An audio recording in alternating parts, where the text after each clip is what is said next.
Seja aí muito bem-vindo, seja muito bem-vinda à série de lives aí, Imersão em Exercício e Diabetes. Meu nome é Roberto Dória, eu sou profissional da educação física, especialista na prescrição e no acompanhamento do exercício físico no diabetes, e eu oriento o profissional de educação física a adaptar o exercício ao diabetes ou o diabetes ao exercício da anamnese à prescrição com total segurança. Boa noite, Juninho. Tá aí não? No YouTube. Então, na live de hoje, eu vou justamente comentar algo interessante, né? O diabetes, ele acelera a diminuição da massa magra? Uma pergunta interessante, né?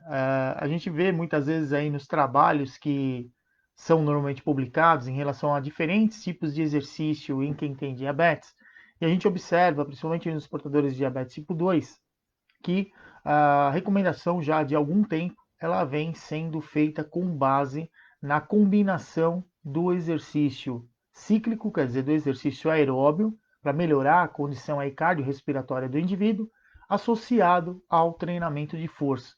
Então, esse tipo de combinação, né, de exercício, normalmente ele traz aí ótimos resultados, principalmente relacionado à melhora na composição corporal, que isso aí a gente sabe que vai diminuir a resistência à ação da insulina. Ele vai também, essa combinação, né, de exercícios, ele tende também a diminuir a resistência à ação da insulina e, consequentemente, aumentar aí a massa magra, ou no mínimo fazer a manutenção da massa magra. Se a gente analisar dentro do processo de envelhecimento, a gente sabe que a partir dos 28 anos, mais ou menos, né, a gente começa já um processo aí de diminuição da massa magra. Claro que no indivíduo que é mais, mais sedentário, né, quer dizer, historicamente ele é muito mais sedentário, esse processo ele acaba se acelerando, né, a partir aí dos 60 anos. No indivíduo que é mais ativo, a gente consegue retardar essa diminuição da massa magra em até 50%. Né? Isso aí da perda que é estimada aí fisiologicamente para o processo de envelhecimento do indivíduo. Agora, no diabetes, o que normalmente é observado? Que o indivíduo, a partir dos 65 anos, ele acaba tendo uma diminuição muito mais acentuada na massa magra do que comparado com o indivíduo que não tem diabetes. E aí, onde está a explicação disso? Né? O que leva o indivíduo com diabetes a ter diminuição na massa magra? Primeira coisa que a gente precisa saber é o seguinte: a questão é, o indivíduo com diabetes, todos que têm diabetes vão perder massa magra com 65 anos, vão estar muito menos aí, vão ter muito mais probabilidade de ter sarcopenia?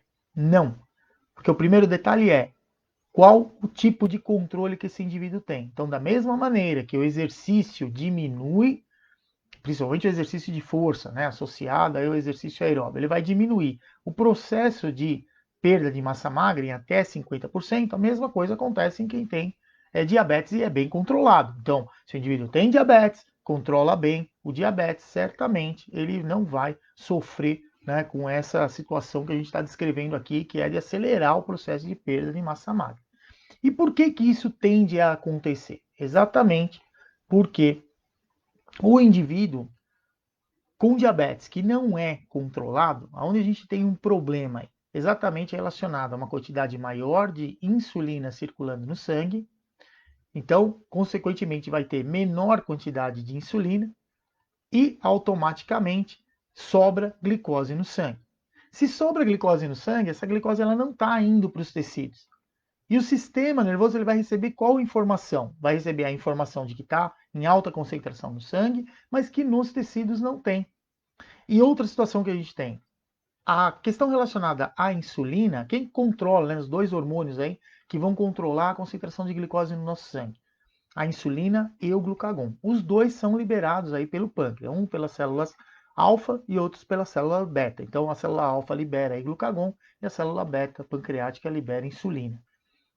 Normalmente o sistema, se tem uma quantidade maior de glicose, aumenta a liberação de insulina, se tem uma quantidade menor de glicose, libera mais glucagon. O glucagon ele tem a função de estimular no fígado, né, a quebra do glicogênio hepático, então ele acelera o processo de degradação do glicogênio hepático para liberar essa glicose para o sistema. Então, função dos hormônios é a insulina remove glicose do sangue, o glucagon coloca a glicose no sangue. Só que o glucagon, além de fazer a quebra, né, do glicogênio lá hepático e fazer essa glicose chegar no sangue, ele estimular o sistema a fazer isso, o nosso sistema ele sempre busca situações de equilíbrio. Quando está em repouso, ele tenta buscar o que a gente chama de homeostasia. E durante o exercício, ou em momentos que a gente tem desequilíbrio na homeostasia, o sistema tenta compensar isso, que a gente chama de estado de equilíbrio. E esse estado de equilíbrio ele vai envolver o quê? Quando o glucagon começa a acelerar a quebra do glicogênio hepático e liberar essa glicose para o sangue, o sistema entende o quê? Está perdendo energia, está liberando energia, precisa repor essa energia. De que maneira que se repõe? Se alimentando ou então mudando a ação hormonal. Então o próprio glucagon ele faz o quê? Faz a glicose que está no fígado ser liberada para o sistema, o glicogênio ser degradado e essa glicose ir para o sistema, ao mesmo tempo que ele vai estimular a gliconeogênese.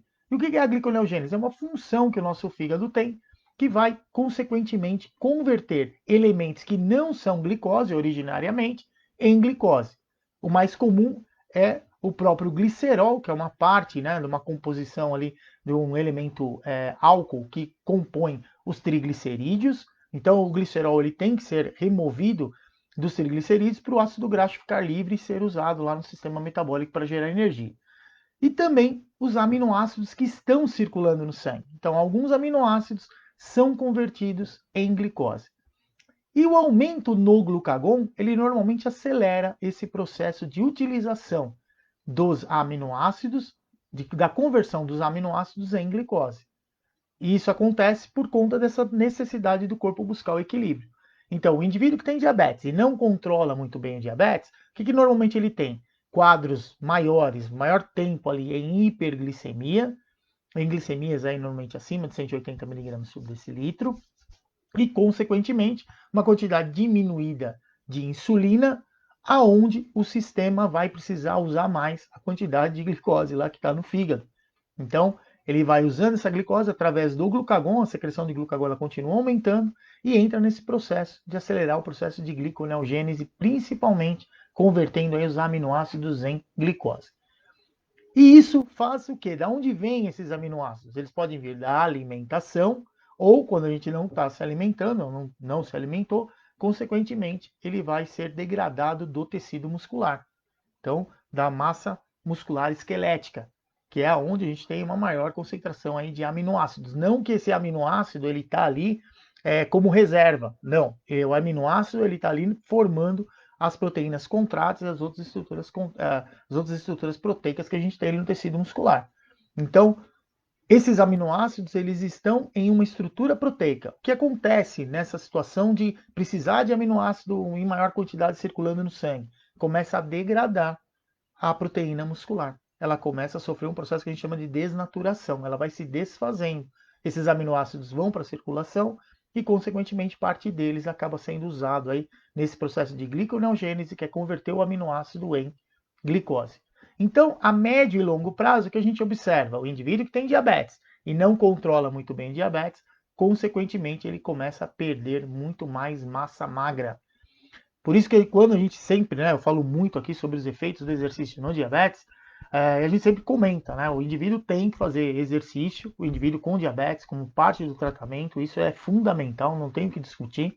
Quem faz exercício certamente tem sim um controle muito melhor do diabetes, e também esse indivíduo que faz exercício, primeiro, eu estimulo muito, né, essa questão do indivíduo escolher realmente o que ele gosta de fazer. Mas só que a gente tem que entender que o detalhe é, a gente vai fazer, né, o exercício, existem algumas pessoas que normalmente são mais longilíneas, quer dizer, aquele indivíduo que é um pouco mais magro, que ele tem menos massa magra mesmo, existe aquele que tem muito mais gordura do que massa magra, então tudo isso aí acaba às vezes impactando nesse processo de ganho de massa magra. Mas o detalhe é, como a gente normalmente lida com essa situação? Mesmo que o indivíduo goste muito mais de correr, por exemplo, fala, não, eu adoro correr, eu quero correr, ótimo. Só que é importante que nesses treinos de corrida, em algum momento, se utilize uma maior carga em relação à força. Por exemplo, fazer o indivíduo correr em rampa na maior velocidade que ele consegue. Então, isso é uma maneira da gente colocar, fazer com que seja incrementado naquele treinamento de corrida, que naturalmente ele é cíclico, por exemplo, fazer tiros em rampa, tiros subindo escada, não é? Então, ou mesmo amarrando, aí a gente vê muitas vezes o pessoal correndo lá com uma corda e um pneu amarrado lá na ponta da corda, ou então, hoje a gente se usa muito esses elásticos ou molas, né, para servir como resistência. Então, quer dizer, de uma maneira totalmente funcional, você faz um trabalho de força. E isso é importante mesmo dentro de um trabalho que seja aí cíclico, como acontece também na musculação. Então, muitas vezes usa lá aquele paraquedas, né, para aumentar ali a resistência do ar e fazer com que o indivíduo faça muito mais força. Então, dessa maneira, você dentro de um treinamento onde ele naturalmente é cíclico, você consegue colocar uma carga maior, trabalhando também muito mais força através de tiros contra a resistência. Então, dessa maneira a gente consegue sim ainda implementar, né, para o indivíduo que tem diabetes, aquele que eu não gosto de fazer treino em sala de musculação. Só que a gente tem que lembrar que o exercício de força ele é sim importante para o nosso sistema e além disso é necessário, quer dizer, existem outras maneiras da gente fazer o trabalho de força. Pode ser feito com o peso do próprio corpo, por exemplo. Porque o trabalho de força ele é determinado como você fazer o movimento vencendo uma resistência. Essa resistência pode ser o peso do próprio corpo. Essa resistência pode ser um elástico. Essa resistência pode ser um peso, não exatamente um halter. Mas, por exemplo, uma mochila, você colocar um monte de livro ali dentro, por exemplo, vai servir como resistência. Né? Pegar saco de arroz, não importa, qualquer coisa, é resistência. O sistema não vai entender o que você treinar na academia ou treinar em casa com elástico, o sistema não entende isso. O músculo não sabe diferenciar. O que ele diferencia? O quanto de estímulo a gente vai dar, o quanto de carga vai ser imposto. Claro que quando a gente faz geralmente exercício com o peso do próprio corpo, dependendo, principalmente quando a gente trabalha membros inferiores, a gente tem que fazer um número enorme de repetições, porque os nossos membros inferiores já estão mais ou menos adaptados com o peso do nosso corpo. Então, quer dizer, é uma carga que, por mais que você tente ali trabalhar, o corpo já está adaptado. Então, quer dizer, naturalmente é uma carga moderada. E aí você aumenta a carga do treinamento de que maneira? Através do volume. Quer dizer, você vai sentir resultado depois de um grande número de repetições. Então, o ideal é sim colocar uma carga maior do que o membro está tá habituado ali, né? Está adaptado. Coisa que a gente nota, por exemplo, quando vai trabalhar membros superiores, muitas vezes mesmo para fazer flexão de braço, que é um movimento, né, comum para a gente fazer, muitas pessoas não conseguem fazer. Simplesmente com três apoios, né? Com as mãos apoiadas e a ponta dos pés no chão. Ele acaba muitas vezes tendo que apoiar o joelho, porque a carga é muito maior. Quer dizer, o grupamento muscular está muito mais, está menos estimulado. Os membros inferiores, normalmente, a gente tem naturalmente mais estímulo. Apesar que quando a gente observa o processo de sarcopenia, se perde muito mais rapidamente as fibras de contração rápida, as fibras do tipo 2, e principalmente nos membros inferiores. É interessante isso, né? Então, você observa aí nos trabalhos que a pessoa, a partir do momento que está envelhecendo, está diminuindo ali a massa magra, se perde primeiro as fibras de contração rápida, as fibras rápidas e principalmente em membros inferiores. É por isso que é comum a gente trabalhar com quem é mais idoso e a pessoa falar, olha, eu tenho problema, eu sinto que minhas pernas não me sustentam direito. Eu não tenho, parece, força suficiente para me sustentar. Isso faz parte do processo. O detalhe é, quando não se tem um diabetes bem controlado, esse processo ele fica mais acelerado. Então é algo para a gente, como profissional de educação física, ter em mente que se você vai trabalhar com alguém lá que tem diabetes tipo 2, esse indivíduo ele já tem mais de 60 anos. O que é importante? Fazer primeiro, encontrar uma atividade, um exercício ou uma combinação aí de exercícios que essa pessoa gosta de fazer. Isso é fundamental. Tem que encontrar isso. A partir do momento que você encontrou, você dentro da sua planificação, quer dizer, você vai fazer a sua periodização, automaticamente, dentro da periodização, você vai colocar momentos onde você vai enfatizar muito mais o trabalho de força, mesmo que seja de maneira adaptada.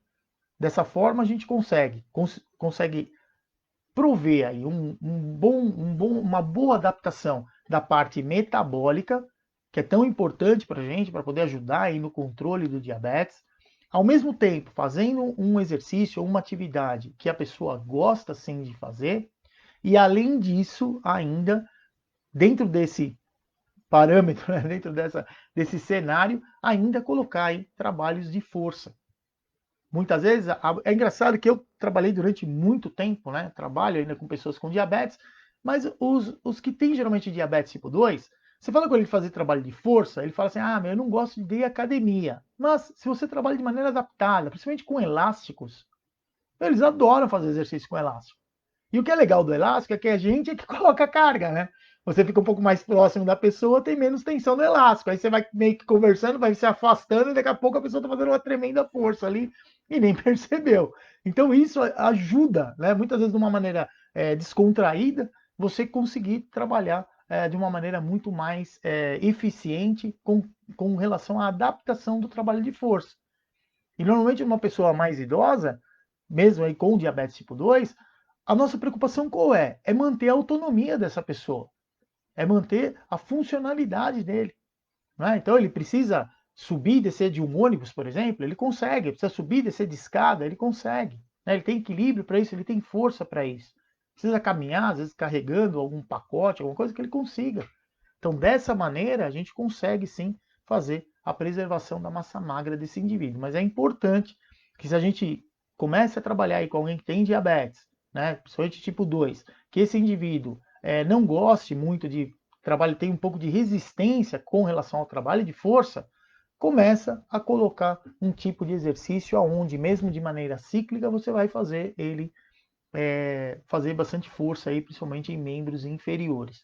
Uma estratégia que eu usei durante muito tempo, ainda uso, dentro do trabalho, onde a gente está melhorando a condição cardiorrespiratória do indivíduo, você colocar ele para fazer o exercício em degrau. Né? Então, a maioria das casas tem, se não tem uma escada, tem um degrau ou outro ali. Então dá para você adaptar. E você coloca, faz o indivíduo como?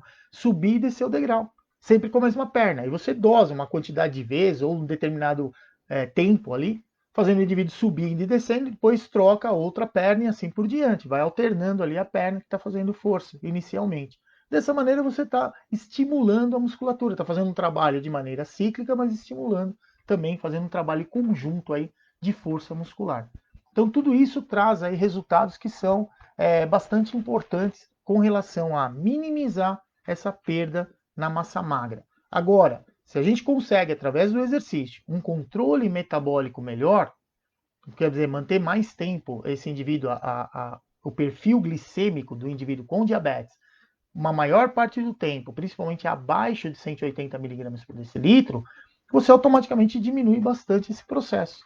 Então, consequentemente, você vai melhorando a parte metabólica, já minimiza esse processo que normalmente a gente vê acontecer em quem tem diabetes tipo 2 e não tem lá um controle muito bom. Por isso que eu falo para vocês da importância da gente fazer uma anamnese bem profunda em relação ao indivíduo com diabetes, colocando ali variáveis que muitas vezes são ignoradas pelas pessoas que normalmente trabalham quem tem diabetes e dominam um pouco esse assunto. Por exemplo, o indivíduo não sabe qual é o percentual de hemoglobina glicada que o indivíduo tem. Ele está trabalhando com a pessoa, quanto tem de hemoglobina glicada? Ah, não sei. Não sabe por quê? Porque não consegue interpretar esse valor. E é um valor extremamente importante, porque ele vai trazer as médias da glicemia. Então, o tipo de diabetes também é importante para a gente saber o medicamento que está sendo utilizado. E qual o sucesso no tratamento? Sucesso no tratamento está relacionado ao quanto ele tem de percentual de hemoglobina, percentual de glicose lá na hemoglobina glicada. Então, isso vai nortear o trabalho.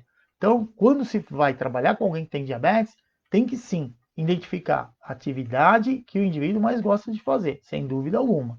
Ter em mente que é importante associar o trabalho cíclico com o trabalho de força também. Isso é fundamental, é isso que normalmente traz aí um bom resultado no trabalho com quem tem diabetes. E além disso, promover, claro, um melhor controle glicêmico, que assim a gente já diminui esse processo que naturalmente acontece aí de aceleração na diminuição da massa magra desse indivíduo e, consequentemente, a gente consegue também, se o indivíduo de repente só gosta de caminhar, só gosta, sabe, que só quer fazer trabalho cíclico, pelo menos em membros inferiores, a gente tem aí, como por exemplo, fazer o trabalho em escada, ou quando sair para caminhar, ou fazer uma corridinha leve com essa pessoa, levar ele em terrenos aí que sejam mais acidentados. Então, dessa maneira, a gente estimula também aí o trabalho indiretamente, um trabalho de força com esse indivíduo aí com diabetes, tá certo? Então, o detalhe é esse aí. Então, esse é o conteúdo, né, que eu tinha para passar para vocês aí. Então, se você gostou, né, dá um like, manda aí, compartilha, né, com outras pessoas que você acredita aí que esse conteúdo aí possa ajudar. E eu espero, né, com esse conteúdo poder trazer aí informação, trazer conhecimento que possa só te ajudar no trabalho aí com seus alunos com diabetes. Então é isso aí, pessoal. Muito obrigado, né, a você que me acompanhou aí até agora. E lembrem-se, exercício é tudo de bom para quem tem diabetes. Um abraço, até mais.